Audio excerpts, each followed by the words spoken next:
ज्ञानोबरायांच्या पदस्पर्शाने पुनीत झालेली ही भूमी आहे. भगवान विष्णू परमात्मा मोहिनीराजाच्या रूपाने या परिसरामध्ये राहिलेले आहेत, आलेले आहेत, त्यांचा वास झालेला आहे.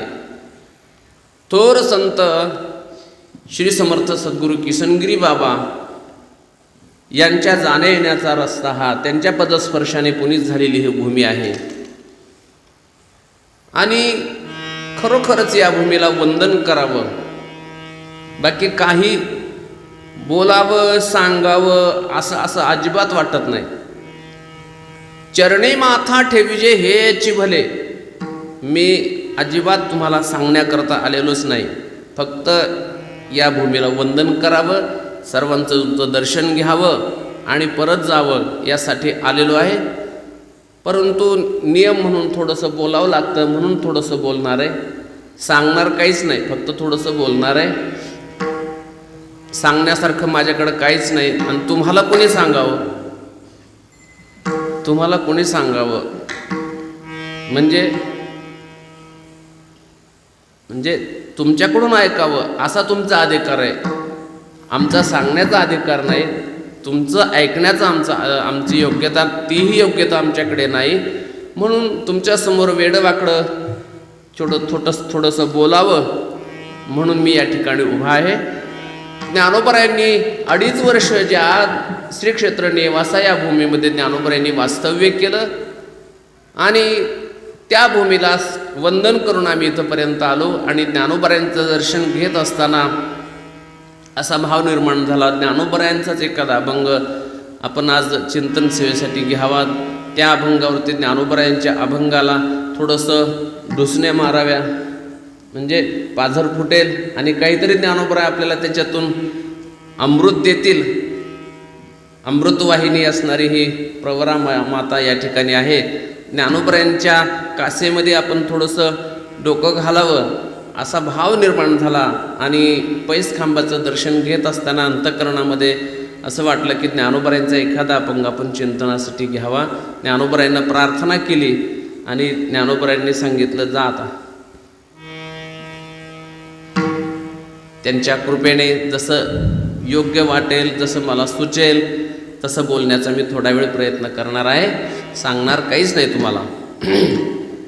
ज्ञानोबराय या अभंगाच्या द्वारे ज्ञानोबरायांचा जो भाव आहे या अभंगातला, तो भगवत दर्शनानंतर आलेली अनुभूती, प्रतीती आणि त्या अनुभूतीचा, अनुभवाचा ज्ञानोबरायांनी केलेला अनुवाद आहे.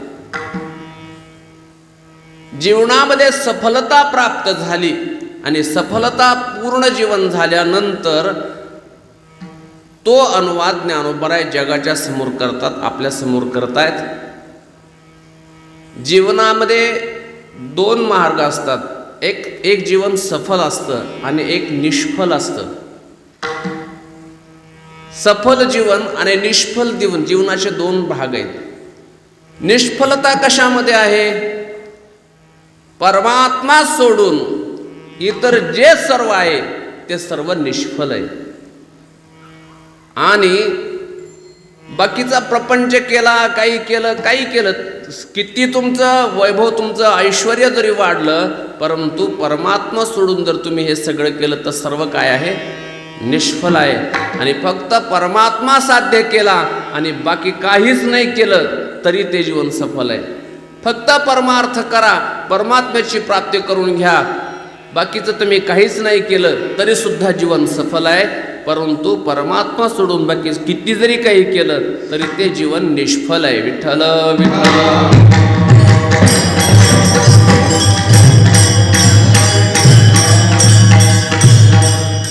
असं सावकाश विठ्ठल विठ्ठल, थोडं सावकाश घ्यायचं, असं एकदम घाई करू नका. विठ्ठल विठ्ठल.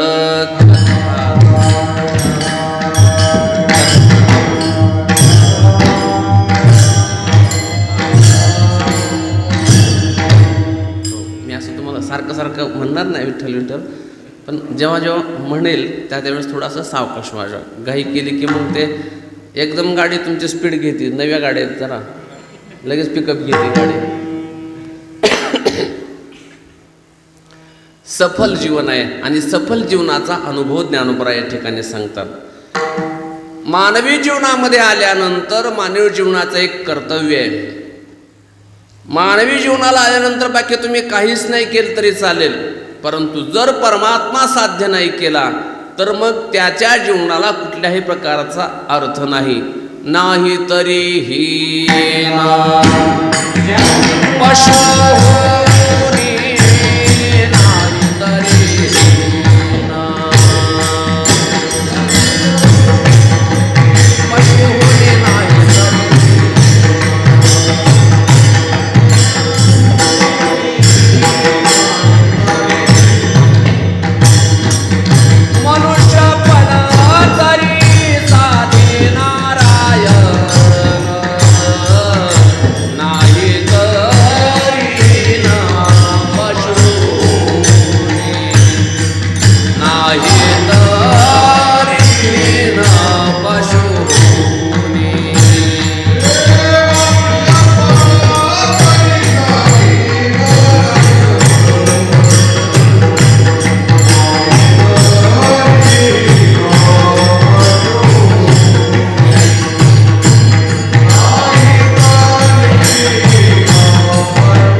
मनुष्यपण तरी साधे नारायण, नाही तरी हीन पशुहुनी. मनुष्य जन्माला आल्यानंतर जर त्यानं परमात्मा साध्य नाही केला तर मग त्याचं जीवन कसं आहे?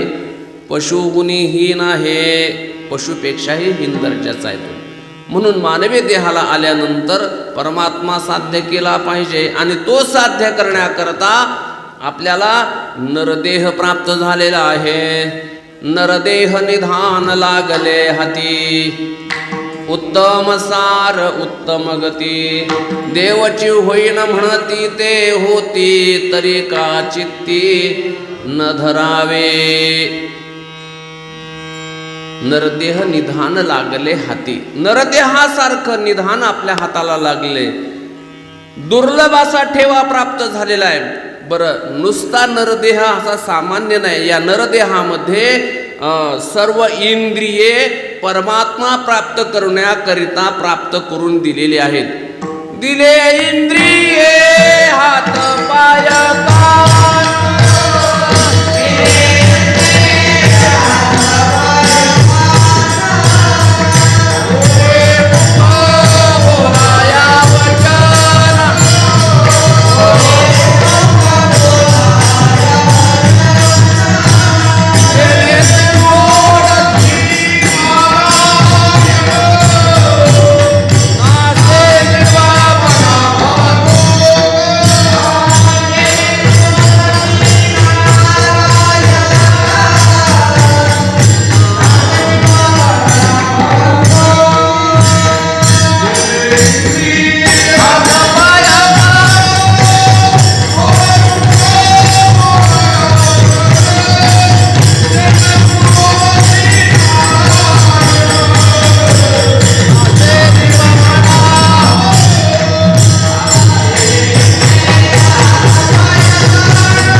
हात पाय कान डोळे मुख बोलाया वचन. कशासाठी? जेणे तू जोडशी नारायण, नासे जीवपणा भवरोग. भवदुःखाचं भवनाम संसाराचं दुःख संपवण्याकरिता आणि परमात्मा प्राप्त करून घेण्यासाठी हे सर्व इंद्रिये दिलेली आहेत. तसं हे सर्व जर पाहिलं तर हे दुर्लभ आहे. नरदेह दुर्लभ जाना,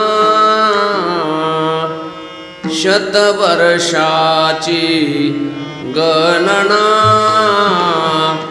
त्यामध्ये दुःख यातना तुम्ही आठवा.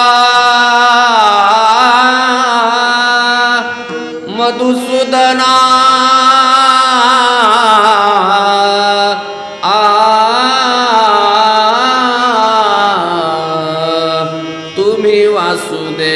वासुदेव म्हणा,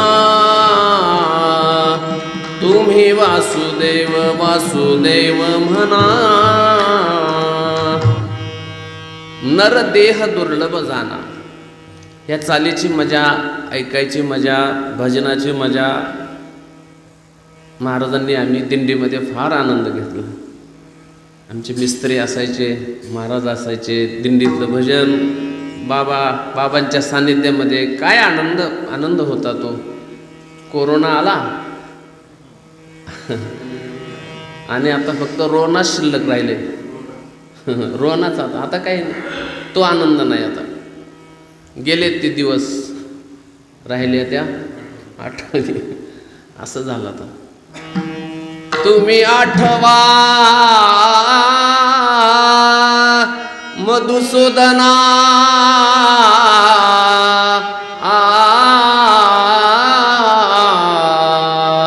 तुम्ही वासुदेव वासुदेव म्हणा. नरदेह दुर्लभ जाना. शतवर्षाची गणना, त्यामध्ये दुःख यातना. तुम्ही आठवा मधुसूदना. नरदेह निधान लागले हाती. अशा प्रकारचं दुर्लभ असा नरदेह आपल्याला प्राप्त झालेला आहे. म्हणून साधू संतांनी वारंवार वेळोवेळी आपल्याला जागा करून सांगितले, बाबा रे, तुम्ही परमात्म्याची प्राप्ती करून घ्या. धन दारा पुत्रजन सर्व बंधू सोयरे पिशून, सर्व मिथ्या आहे म्हणून जाणून, सर्व मिथ्या आहे जाणून शरण निघा देवाशी. त्या परमात्म्याला कसं शरण जा, हे सगळं मिथ्या आहे हे जाणून. म्हणजे यांना घेऊन जर परमार्थ केला तर तो कदाचित निष्फळ आहे. हे सगळं निष्फळ करणारे धन दारा पुत्र जन बंधू सोयरे पिशून, हे सगळे मिथ्या. हे जाणून शरण निघा देवाशी. हे सगळं मिथ्या आहे हे जाणलं पाहिजे. नुसतं म्हणून उपयोग होत नाही, जाणलं तरच त्याचा आनंद मिळतो आपल्याला. म्हणून हे जाणून परमात्म्याला शरण जा. त्या परमात्म्याला शरण गेल्याशिवाय सच्चिदानंद स्वरूपाची प्राप्ती होत नाही. ती प्राप्ती आपल्याला, कारण त्यासाठी मनुष्य देहाचे ज्ञाने सच्चिदानंद पदवी घेणे एवढा अधिकार नारायणे कृपावलोकने दिधला.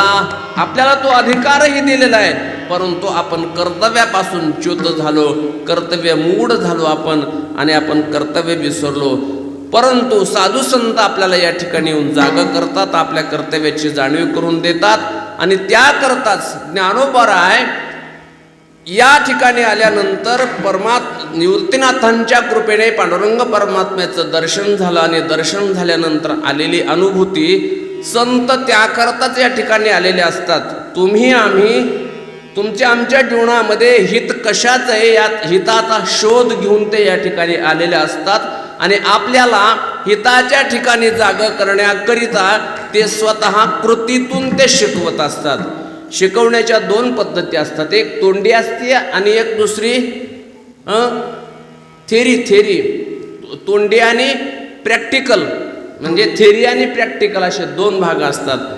तोंडी म्हणजे असं सांगणं, नुसतं तोंडी सांगणं म्हणजे ह्याला थेरी. परंतु प्रॅक्टिकल म्हणजे तैसे संत जगी क्रिया करुणी दाविती अंगी. सद्गुरू किसनगिरी बाबा आपल्या सर्वसामान्य लोकांमध्ये आले. सर्व आदरणीय बन्सी महाराज तांबे सर्वसामान्यांमध्ये उतरले. ज्ञानेश्वरी प्रत्येकाच्या घराघरामध्ये प्रत्येकांना ज्ञानेश्वरीची गोडी लावली. ज्ञानेश्वरी नुसती गोडी नाही लावली तर लोकांकडून मुखोद्गत करून घेतली. तैसे संत जगी, आपलं हित कशात आहे याचा हिताचा शोध घेतात. शोधून या आले संत हिताहित जगाचे. जगाच्या हिताचा विचार करून ते स्वतः कृतीतून समाजाला शिकवण्याचा प्रयत्न करतात. वास्तविक पाहिलं तर ज्ञानोबरायांना हे करण्याची गरज नव्हती, तुकोबरायांना हे करण्याची गरज नव्हती. ते मुक्त होते, परंतु त्यांना परमात्म दर्शनाचा अनुभव आलेला होता.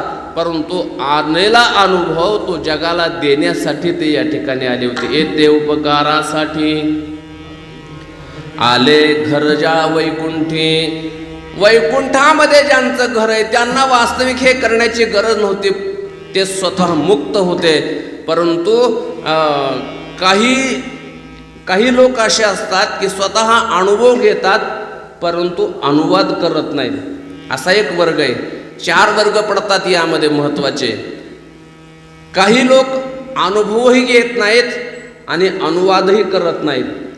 दुसरा वर्ग आहे तो अनुभव घेतो परंतु अनुवाद करत नाही. तिसरा वर्ग आहे तो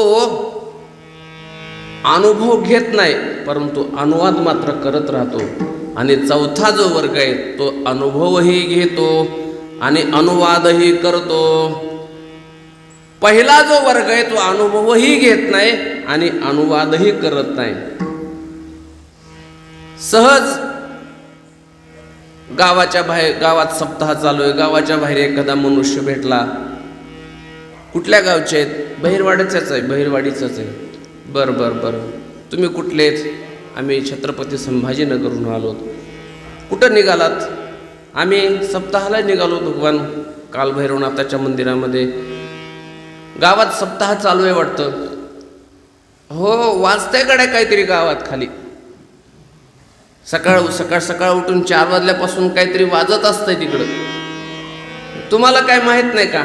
नाही छाछा, आपण तसल्या भानगडीत जात नाही. म्हणजे कीर्तन भजन हे भानगड आहे का? म्हणजे हा जो वर्ग आहे हा इकडे येतही नाही, या परमार्थाचा अनुभवही घेत नाही आणि अनुवादही करत नाही. तो पामराचा वर्ग आहे. दुसरा वर्ग आहे तो अनुभव घेतो परंतु अनुवाद मात्र करत नाही. तो मुक्ताचा वर्ग आहे. स्वतः मुक्त झाले परंतु जगासाठी त्यांनी काहीच केलं नाही. परंतु तिसरा एक भाग आहे तो म्हणजे तिसरा वर्ग आहे अनुवाद करत राहतो, अनुभव अजिबात नाही. त्यामध्ये कीर्तनकारांचा वर्ग. अनुभव अजून नाही अनुभव नाही. किती पारायण केली, ज्ञानेश्वरी पारायण करा, गाथा पारायण करा, अजून काय ज्ञानोबऱ्या स्वप्नात आले नाहीत, तुकोबऱ्या स्वप्नात आले नाहीत.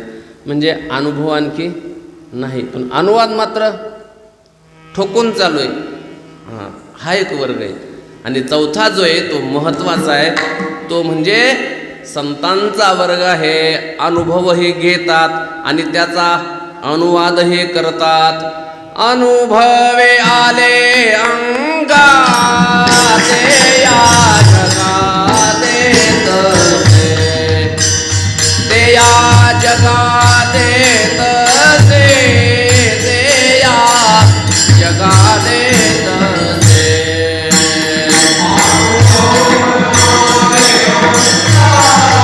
ते या जगाते तसे.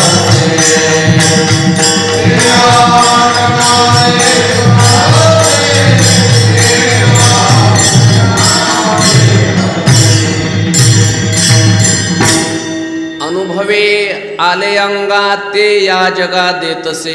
अनुभवानं जे प्राप्त झालं ते या जगाच्या समोर मांडत असतात, देत असतात.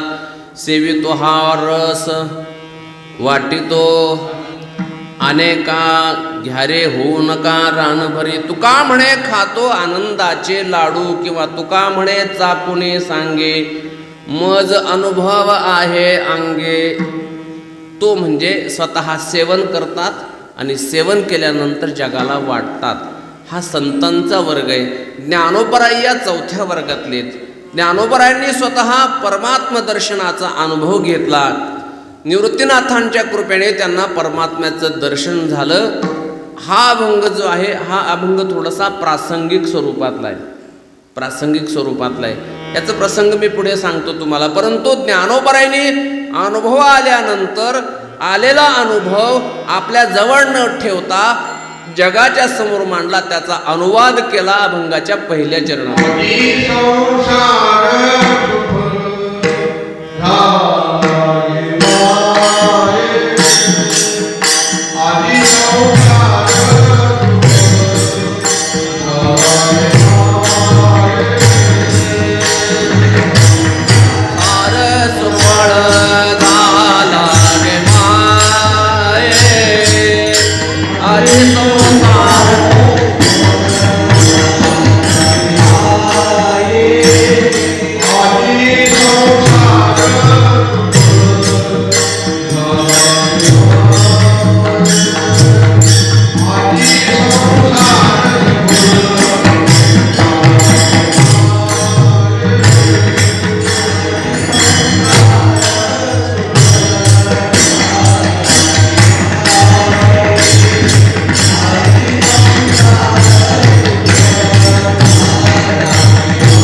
संसार सुफळ झाला गे माय, देखिले पाय विठोबाचे.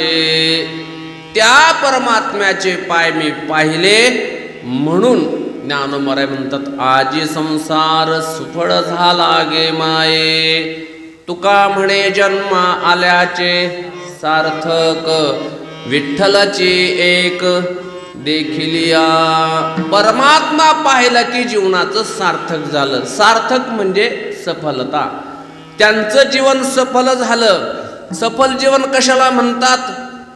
संसार सफल कशाला म्हणतात? येणं जाणं संपलं. येण्याची शरीरे, शरीरा येणे सरे,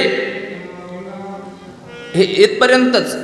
शरीरा येणे सरे याला म्हणतात जीवनाची सफलता. आणि पुन्हा जन्मायचं, पुनरपि जननम पुनरपि मरणम, याला काय म्हणतात? इह संसारे. आगाव पजने आणि निमने, हे चाचची जे का मानने. तया जीव लोकू म्हणे संसारोहन.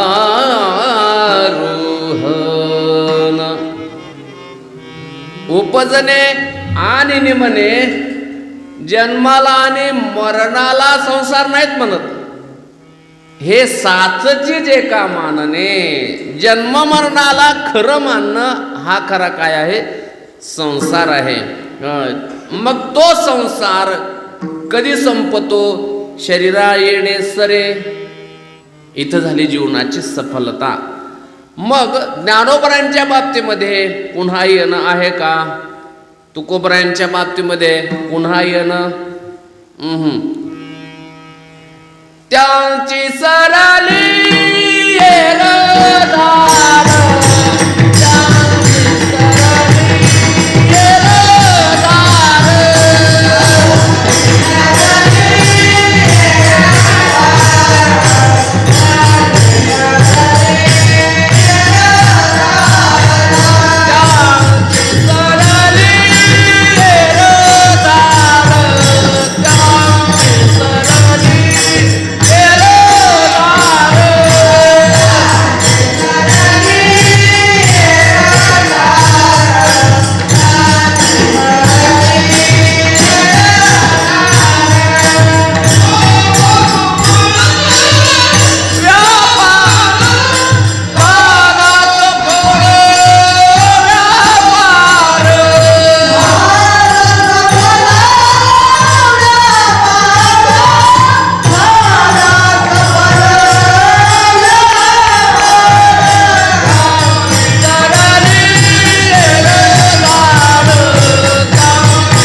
येर झार.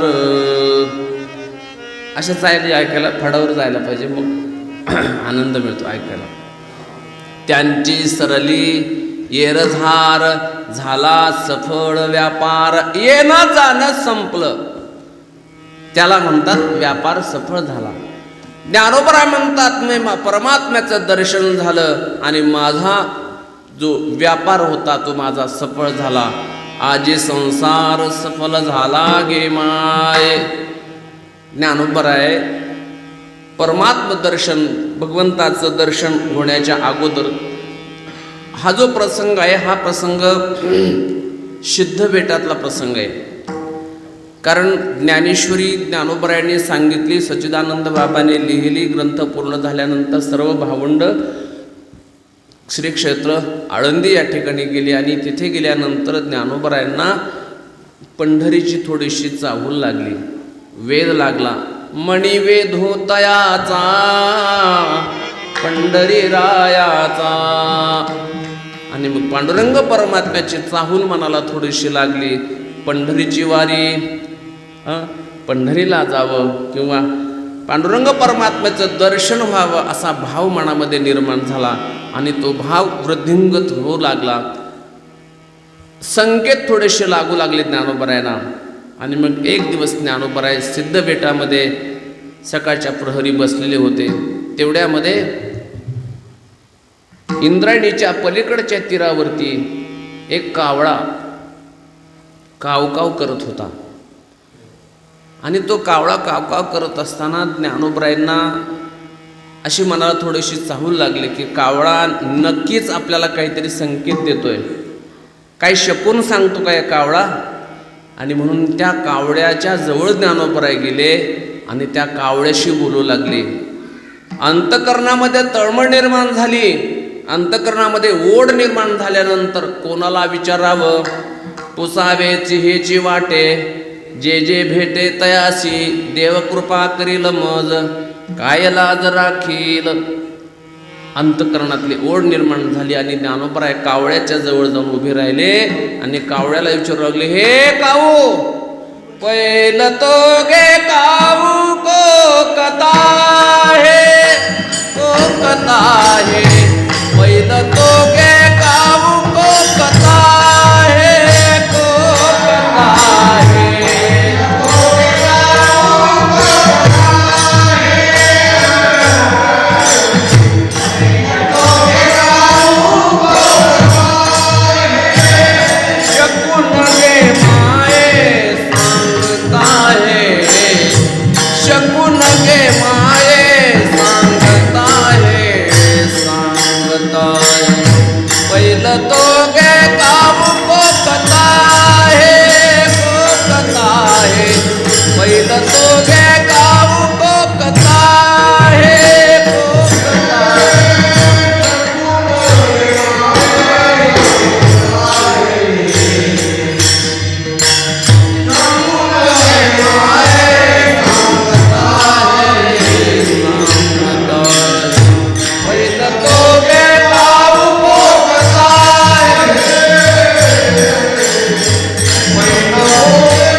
उडरे काऊ तुझे सोन्याने मढीन पाऊ. वास्तविक पाहिलं तर त्या कावळ्याला सोन्याचे काही घेणं नाही, परंतु ज्ञानोबरायांचा भाव आहे तो. ज्ञानोबराय म्हणतात, हे कावळ्या, सोन्याने तुझे पाय मढीन, पाहुणे पंढरी रावो घरा कैती. कावळा काही बोलत नव्हता. ज्ञानोबराय म्हटली ह्याला सोन्याची काय किंमत वाटत नाही वाटतं. मग दूध दूध दूध देऊ त्याला.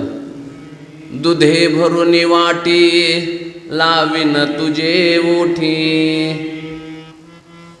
तरी काय कावळा बोलत नाही. ज्ञानोबराय वाटलं ह्याला दूध आवडत नाही काय की. मग दही भाताची उंडी लावीन तुझे तोंडी. दही भाताची उंडी त्याच्या तोंडाला. आता कावळा कुठं बोलत असतो का. कावळा काहीच बोलत नाही. परंतु हा सगळा ज्ञानोबरायांचा भाव आहे. ज्ञानोबराय त्याच्या पुढे गेले. ए कावळ्या, आंबिया डहाळी फळे चुंबी रसाळी आजीची रे काळी शकून सांगे. पहिल तो गे काऊ को कथा है को कथा है. हे कावळ्या, आंबिया डहाळी फळे चुंबी रसाळी. आंब्याच्या डहाळीला चांगले गोड गोड फळं आलेले आहेत. ते खा जा तू. आंबे खा. चुंबी रसाळी रसाळ फळं आलेले आहेत. आंबिया डहाळी फळे चुंबी रसाळी आजीची ये काळी शकून सांगे. तुला काय पाहिजे ते घे, परंतु मला शकून सांग. तर कावळा काय शकून सांगणार आहे. कावळा काहीच बोलत नव्हता. ज्ञानदेव म्हणे जाणी जे खुने भेटती पंढरी राणे शकून सांगे. पहिल तो गे काऊ को कथा है को कथा है. शांत कावळा थोड्या वेळ उडून गेला. ज्ञानोबरायांच्या अंतःकरणातली ओढ तशीच राहिली. ज्ञानोबराय पुन्हा परत आले. पुन्हा आपल्या झोपडीमध्ये बसले. आणि झोपडीमध्ये बसल्यानंतर अंतःकरणात तगमग तगमग तगमग होते. कधी त्या पांडुरंग परमात्म्याचा निरूप मला येतोय, कधी शकून मला भेटतोय, कधी त्याचं दर्शन होतंय, अशी अंतःकरणामध्ये तळमळ निर्माण झाली. आणि मग त्या अवस्थेमध्ये ज्ञानोबराय म्हणतात, मला बाकीचे कुठलेच उपचार माझ्या अंगाला गोड लागेन असे झाले. वारा शांत वाहत होता, परंतु तो मला अंगाला रुचत होता. घनु वाजे गुण गुना वारा वाहे ऋण जुना. भवतार कुहा कान्हा वेगी भेटवा का. चांदवो चांदणे चाफेवो चंदने देवकी नंदने वीण नावडे वो. घनु वाजे गुण गुना वारा वाहे ऋण जुना. घनु वाजे गुण गुना वारा वाहे ऋण जुना. सुमनाचे शेज शीतळवो निकी पोळे आगी सारिकी वेगी विझवा का. घनु वाजे गुण गुना वारा वाहे ऋण जुना. चंदनाचे चोळी माझे सर्व अंग पोळी. कान्होवन माळी वेगी भेटवा का. घनु वाजे गुण गुना वारा वाहे ऋण जुना. तुम्ही गात सुस्वरे ऐकून द्यावी उत्तर. रे कोकिळे वर जावे तुम्ही बाई तुम्ही गात सासुस्वरे ऐकून द्यावे उत्तरे कोकिळे वर जावे तुम्ही बाई घनु माझे गुण गुना वारा वाहेरून जुना घनु वाजे गुण गुना वारा वाहेरून जुना. ज्ञानोबराय या अवस्थेपर्यंत पोचले. आरशाच्या समोर जाऊन उभे राहिले.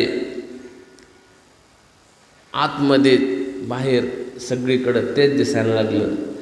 दर्पणी पाहता रूप नदीसे ओ आपुले बाप रकुमादेवी वरे विठ्ठले मज ऐसे केले गणू वाजे गुण गुना वारा वाहेरून जुना.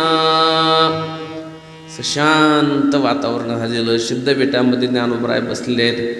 छोटीशी झोपडी आहे सिद्धबेटामध्ये आणि त्या कुटियामध्ये झोपडीमध्ये ज्ञानोबराय बसलेत. कल्पना करा काय वातावरण असेल, काय शांतता असेल. ज्ञानोबराय, निवृत्तीनाथ महाराज, सोपान काका, मुक्ताबाई ही सगळी चारी भावंड तिथे आहेत. आणि ज्ञानोबराय एकांतामध्ये लोकांतात एकांत ज्ञानोबरायांनी साध्य केलं आणि या स्थितीपर्यंत ज्ञानोबराय पोचले.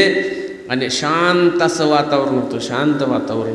आणि त्या शांत वातावरणामध्ये अचानकपणे तुळशी बुक्याचा सुगंध ज्ञानोबरायांना आला, परिमळ आला. आणि परिमळ आल्यानंतर ज्ञानोबरायांनी असे डोळे उघडले आणि डोळे उघडून ज्ञानोबराय इकडं तिकडं पाहू लागले. कशाचा बरं परिमळ आला असेल? अवचिता परिमळो झुळकला आळू माळू मी म्हणे गोपाळू आला गे माये अवचिता परिमळू झुळकला आळू माळू. कशाचा तरी परिमळ आला म्हणून ज्ञानोबराय म्हणतात मी बाहेर आलो.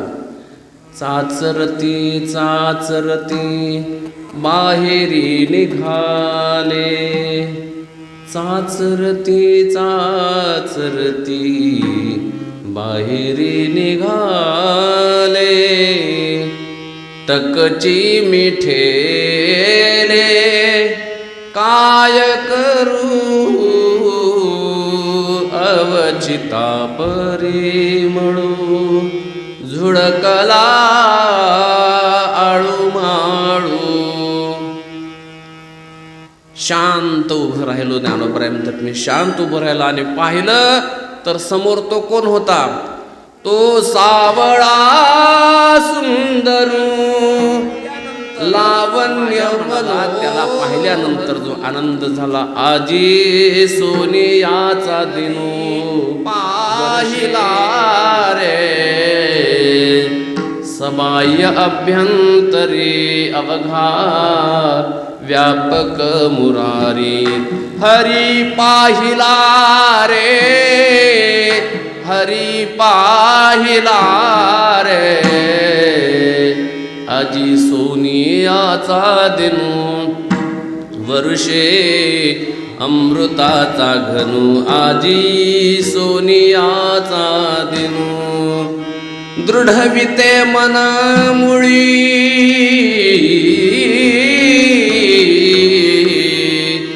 दृढविते मना मुळी विराजित वनमाळी विराजित वनमाळी हरी पाहिला रे हरी पाहिला रे आजी सोनियाचा दिनू वर्षे अमृताचा घनू आजी सोनियाचा दिनू. त्या परमात्म्याचं मला दर्शन झालं आणि तोच माझा दिवस सोनियाचा होता. सोनियाचा दिनू आजी अमृते पाहला नाम आठविता रूपी प्रगट पै झाला. तो परमात्मा भेटला. तो परिच्छिन्न नव्हता, तो व्यापक होता. सबाह्य अभ्यंतरी अवघा व्यापक मुरारी. आणि त्याचं दर्शन झाल्यानंतर सर्व विश्वच मला माझं वाटू लागलं.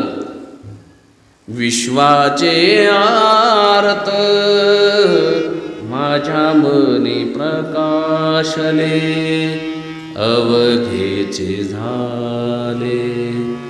देह ब्रह्म विश्वाचे आरत माझ्या मनी प्रकाशले. ही अवस्था ज्ञानोबरांना प्राप्त झाली. हा प्रसंग समोर ज्ञानोबराने पाहिला आणि त्या परमात्म्याचं दर्शन झालं. त्या परमात्म्याला पाहिलं.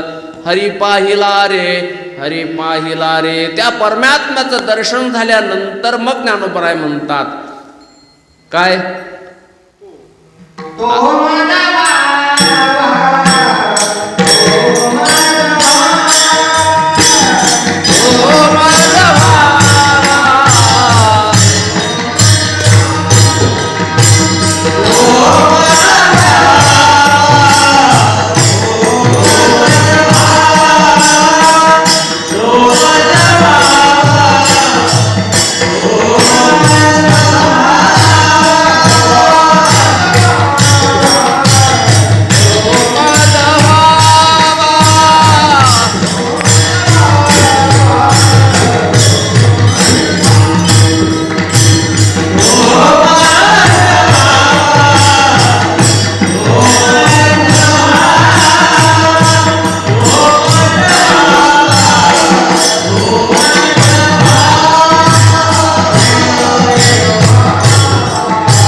मज व्हावा, तो मज व्हावा.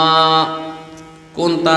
जो पाहिला, ज्याचं दर्शन झालं तोच मला पुन्हा व्हावा, असं ज्ञानोबा या ठिकाणी म्हणतात. ज्याचं दर्शन झालं, आजे संसार सुफळ झाला गे माय, देखेले पाय विठोबाचे. त्या परमात्म्याचे पाय मी पाहिले आणि त्याचे पाय पाहिल्यानंतर माझं जीवन सफल झालं. माझा संसार सफल झाला, आज संसार सफल झाला गे माय. देखिले पाय विठोबाचे, त्याचे पाय पाहिल्यामुळं माझं जन्माचं सार्थक झालं, जीवन सफलतेला प्राप्त झालं.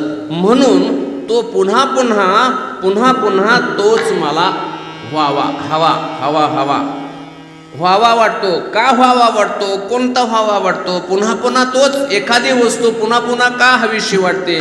व्हावा म्हणजे हवा हवा. व्हावा वाटे जना, तुका म्हणे साठी गुणा. एखादा गुण जरी असेल ना माणसाकडे, एखादा गुण जरी असला ना तरी सुद्धा तो मनुष्य व्हावा व्हावा हवा हवा म्हणजे व्हावा, तो पुन्हा असावा, तो व्हावा असा वाटतो. आता आमच्या हरिभक्तीपरायण लक्ष्मण महाराज गोड गातात, वाजवतात, सर्व गुणाने संपन्न आहेत ते. परंतु आवाज इतका गोड आहे त्यांचा, पंचक्रोशीमध्ये प्रत्येक माणसाला वाटतं की आमच्या सप्ताहामध्ये लक्ष्मण महाराजांनी आलं पाहिजे, आमच्या सप्ताहामध्ये रामनाथ महाराजांनी आलं पाहिजे, आमच्या सप्ताहामध्ये हे सगळ्या वाजवणाऱ्यांनी. या एक एक गुण आहे ना, वाजवणं हा गुण आहे, हे सामान्य नाही, फार कष्टातून प्राप्त करावं लागतं. हे पाहणाऱ्यांना आणि बाकीच्या लोकांना त्याचं नाही, परंतु हे फार घासावं लागतं, घासल्याशिवाय नाही होत. कुठलं गायन असेल, वादन असेल, व्हावा कधी वाटतं त्याला अगोदर घासावं लागतं, तेव्हा हे व्हावे असे वाटतात. परंतु एखादा गुण जरी असला तरी तो पुन्हा पुन्हा व्हावा असा वाटतो. मग परमात्म्याच्या ठिकाणी एक गुण आहे का? षडगुण ऐश्वर्य संपन्न एक भगवंतची जाण. ऐका, यश, श्री, औदार्य, ज्ञान, वैराग्य, ऐश्वर्य हे साही गुणवर्य वसती जेथ, म्हणून तो भगवंतो. 6 गुण त्याच्याकडे आहेत. मग एक गुण असणारा जर व्हावा असा वाटत असेल तर षडगुण ऐश्वर्य संपन्न या 6 गुणामध्ये अवघं विश्व व्यापलेलं आहे. हे 6 गुण, या सगळ्या 6 गुणामध्ये सगळ्या विश्वाचा अंतर्भाव त्यामध्ये आहे.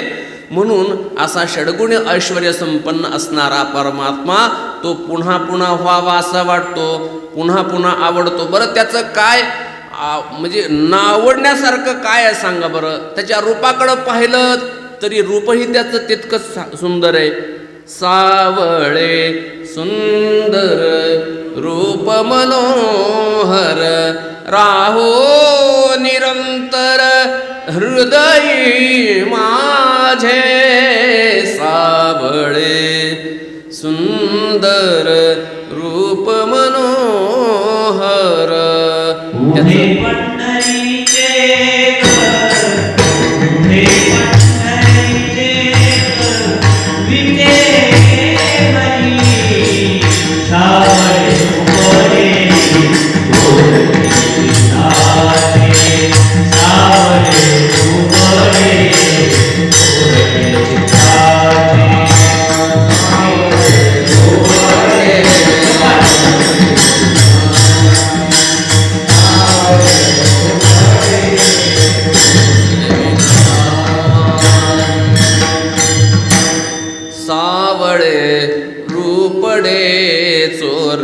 चित्ताचे.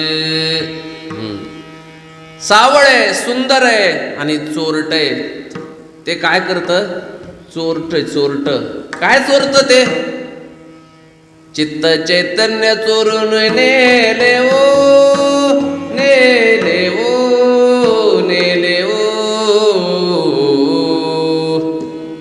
चैतन्य चोरिले माझे, चैतन्य चोरिले. चैतन्य चोरून घेतं, चित्त चोरून घेतं, चित्त चोरिले. तो चोरतय, सामान्य चोर नाही तो.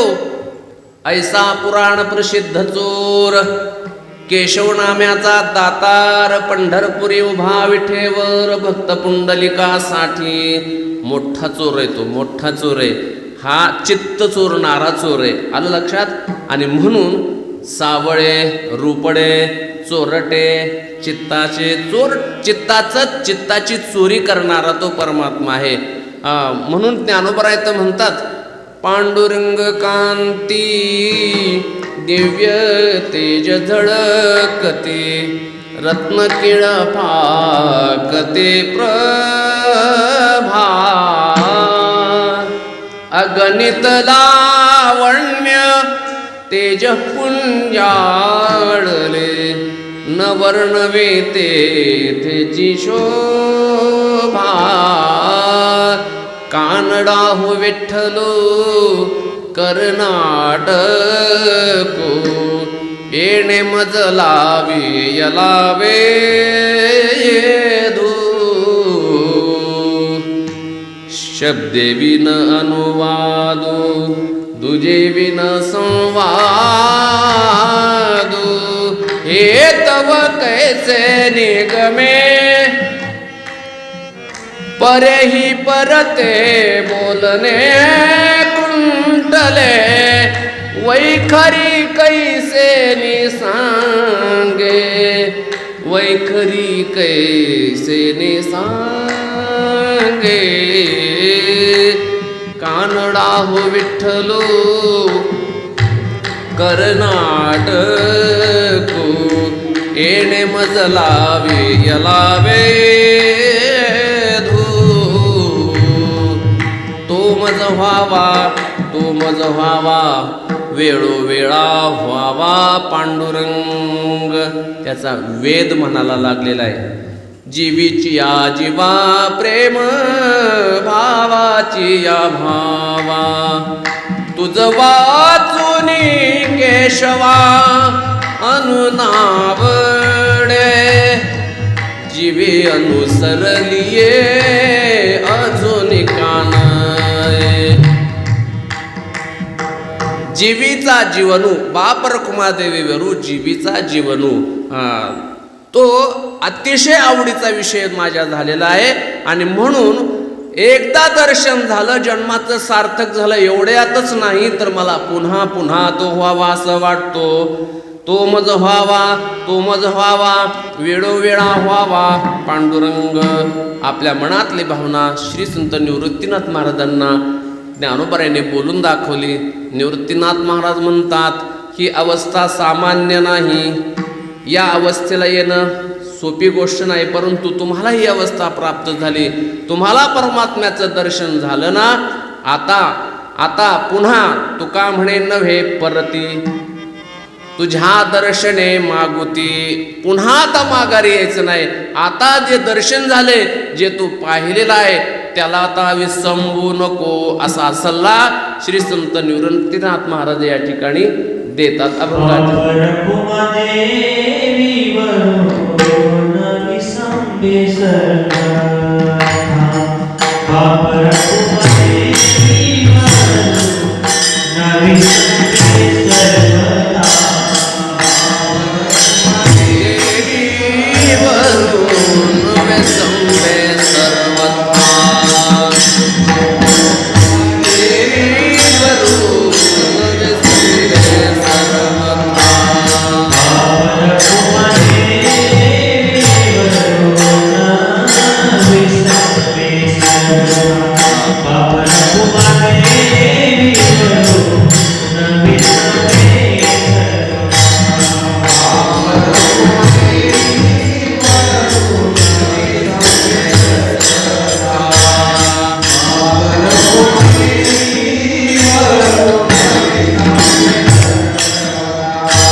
परखुमा देवी वरुण विसंबे सर्वथा निवृत्तीने तत्वता सांगितले.